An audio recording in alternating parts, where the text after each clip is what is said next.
อยู่กัมพูชาครับอยู่เขตพันตีเมนใจตอนนี้มาฟังพี่เขาสี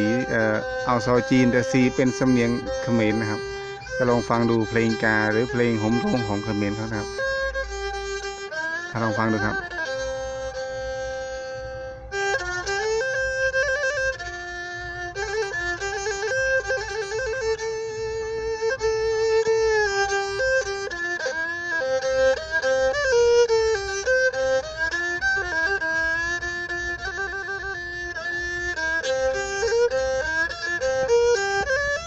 ជង្គង់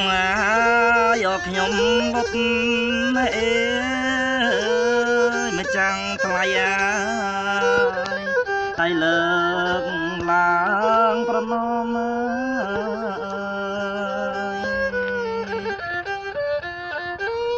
ជង្គង់យកខ្ញុំបុកអេមិនចាំងថ្លៃតែលើកឡើងប្រណម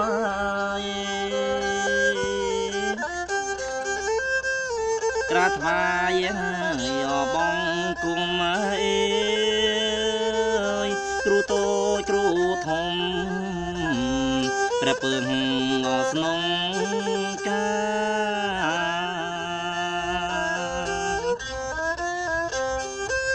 ក្រាថ្វាយអបងគុំអេប្រគុំខ្ញុំហើយព្រះពើស្នុកកា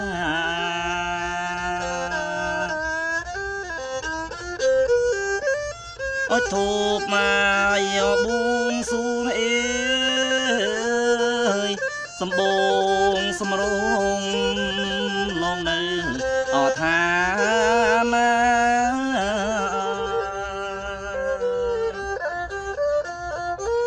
អត់ធូបមកយកបួងសួងអេសម្បងសម្រងលងនៅអថាណាលោកនៅជ្រុងច្រងដងបំបតាអញ្ជើញឆាប់រាយាងមកសន្ធិដ្ឋ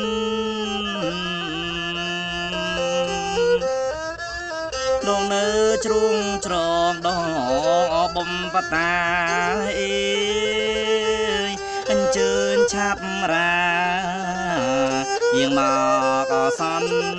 ធិដ្ឋ